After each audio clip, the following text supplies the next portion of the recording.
Hello and welcome back to another episode of Whether or Not. I'm your host, Luke Snyder, joined by forecaster Pham. Now, Brendan, we saw some pretty pleasant conditions here in State College to start off the work week. Can we expect those same conditions to continue into the weekend? Yeah, I expect those quieter conditions to continue into the weekend, but we have a little bit more of a hiccup in the forecast coming on Saturday, but I'll have more details on that in just a few minutes. Thank you so much, Brendan. I appreciate that. We'll hear his forecast in just a few moments, but up first, here's Nature in the News.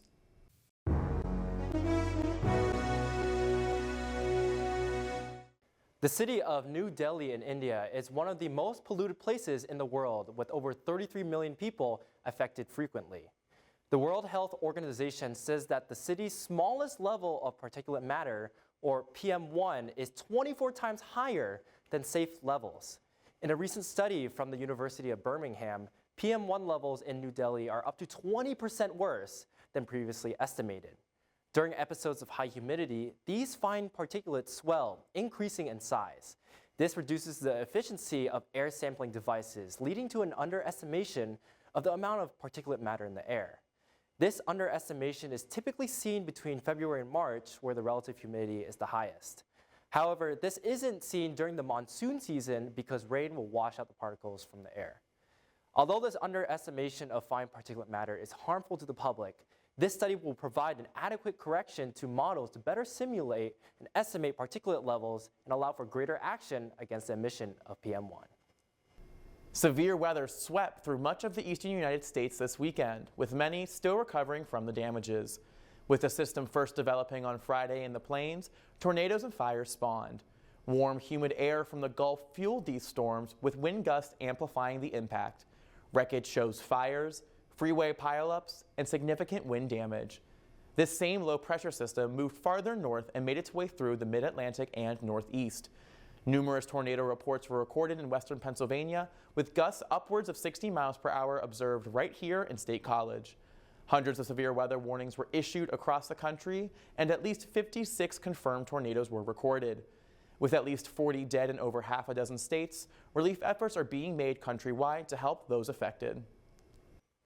Microplastics are proving to be more than an issue on the Earth's environment.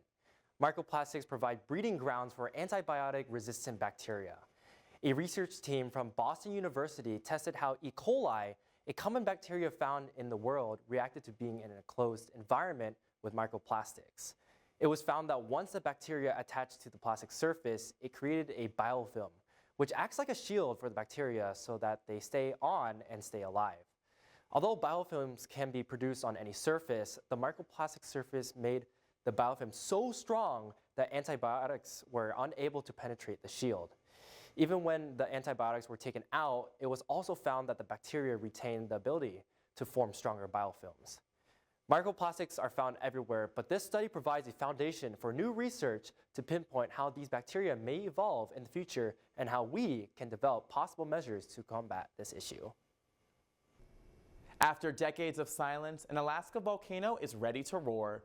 Just 80 miles west of Anchorage, activity at Mount Spur suggests that the mountain is ready to erupt in the coming weeks. In recent surveys of the area, scientists have found large amounts of carbon dioxide and sulfur dioxide coming from the volcano. Sensors have captured the surface of this mountain inflating, and seismometers have recorded hundreds of mini earthquakes at the peak. The most severe impacts of this potential outburst will be felt in uninhabited wilderness. However, depending on the timing and wind direction, the ash could darken the sky and impact Anchorage's nearly 300,000 residents. Scientists continue to monitor Mount Spur and are preparing for any outcome.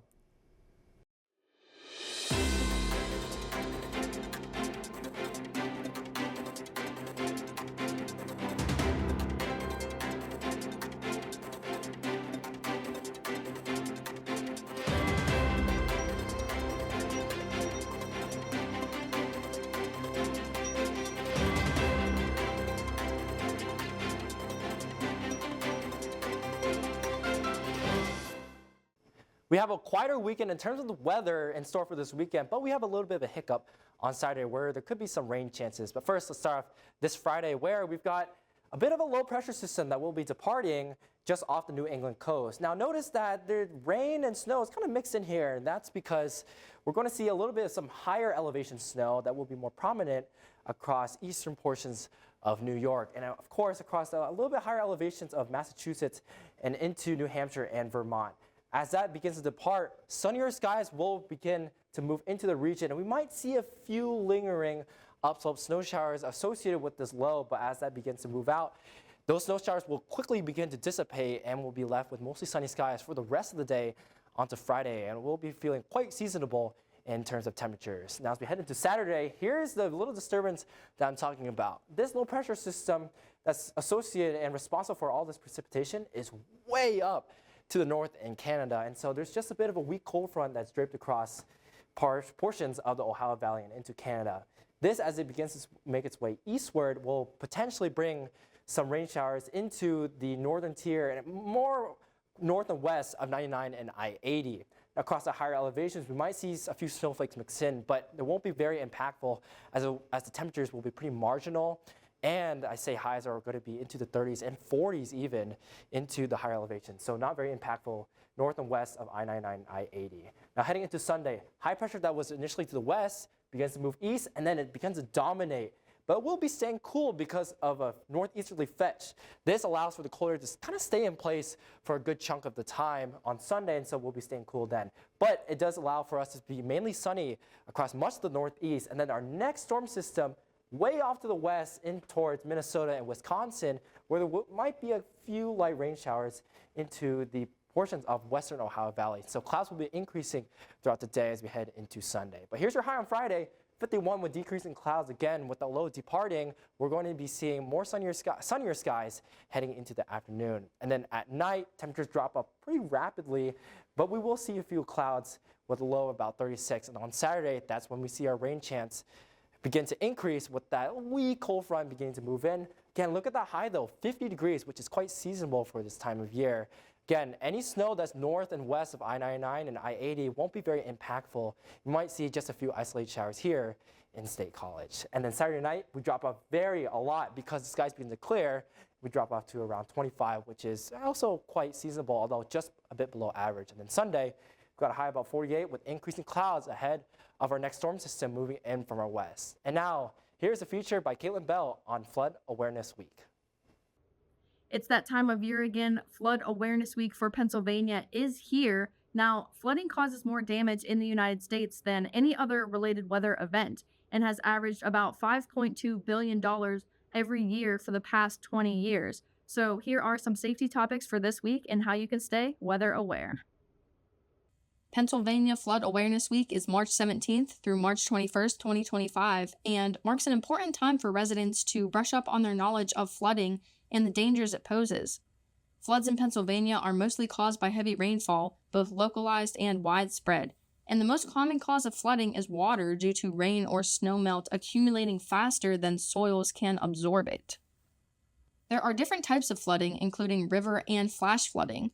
River flooding occurs when water levels rise and overflow banks to overwhelm areas that are normally dry.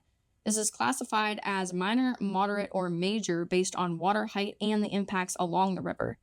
Minor flooding means that water levels rise slightly above the flood stage, flowing into low-lying areas and causing minimal or no property damage.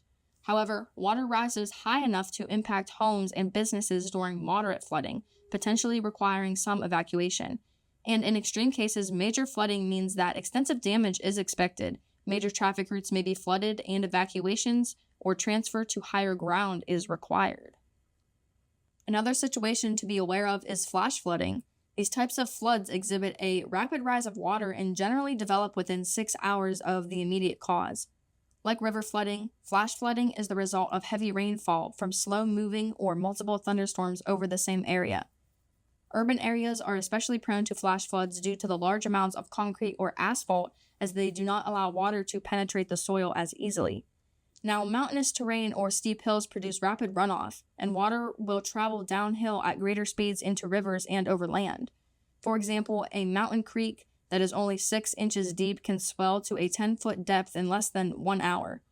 Only 6 inches of fast-moving water is enough to knock over an adult, and 12 inches can carry a car away, while 18 to 24 inches can carry vans or trucks. It is important to have a plan of action, just like you would in other severe weather events such as tornadoes or hurricanes. Be sure to stay informed and monitor weather reports from the National Weather Service, your local news station, the radio, and weather apps for updates on changing conditions.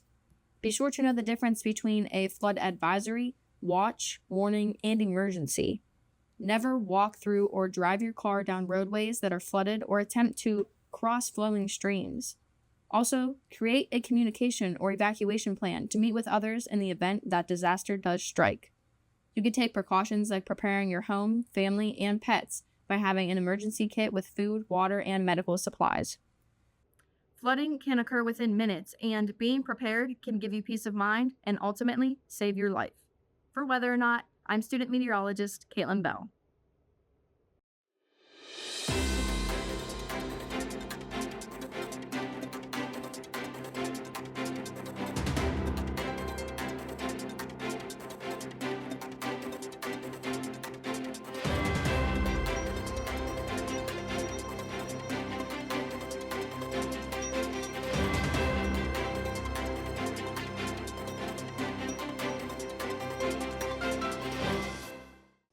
We have a little bit of a chillier week in store for us next week as a series of cold fronts begin to bring in colder air from Canada. But first, we're going to be seeing more seasonable temperatures heading into this weekend. So let's recap for it here. Starting on Friday, seasonable temperatures around 51 with clouds decreasing behind the low pressure system that will be moving eastward into the Atlantic Ocean. Again, still a little bit of travel issues across the northeast with higher elevation snow, but as that begins to depart, clouds begin to decrease and we see clearing skies heading into Friday night. But then Saturday morning, we begin to see clouds begin to increase once again because of a weak cold front that will be trying to move its way into the State College region. That might bring a few showers and even some higher elevation snow showers that might try to mix in across the higher elevations. But it won't be very impactful because the temperatures, look, here in State College, we'll be in the 50s and across the higher elevations, likely mid 40s. And so it's going to be too warm for any of the snow to stick, but it might be, a nice wintry taste for the end of spring. Now, as we head into Saturday night, look at our low, 25. That's actually about 4 degrees below average. And the reason for that is because as the cold front begins to move out, high pressure begins to move in, and we see clearing skies and calm winds, which are a recipe for very efficient, what we call radiational cooling. And so that allows for the heat to basically escape up to space, and we're left with very cold conditions at the surface. Then on Sunday, high pressure begins to dominate, and then we see mostly sunny skies throughout much of the day. Again, temperatures still very seasonable, but then clouds begin to increase ahead of our next storm system heading into next week as the cold front begins to move in from Wisconsin. Then we might see some rain showers, and that cold front may be responsible for the colder air that will be coming in into the next work week. And so here's the next work week. Notice our average high for next week. It's around 50, but we will be staying a little bit below average, and that's because, again, multiple cold fronts will be reinforcing colder air from Canada. And so we will see a few chances for precipitation, mainly on Monday and Tuesday and into the latter part of the week. Tuesday, we might see a few snow showers, actually, but again, not very impactful, and it won't be accumulating, so that's great for any sort of travel issues. On Wednesday, Thursday, though, looking dry, and then Friday, we will see potentially another mix of precipitation. But again, the general theme is for us to be cooler and slightly below average, although not too bad. But otherwise, that's all that's looking for next week. But now let's toss it over to the Weather Whiz Quiz answer.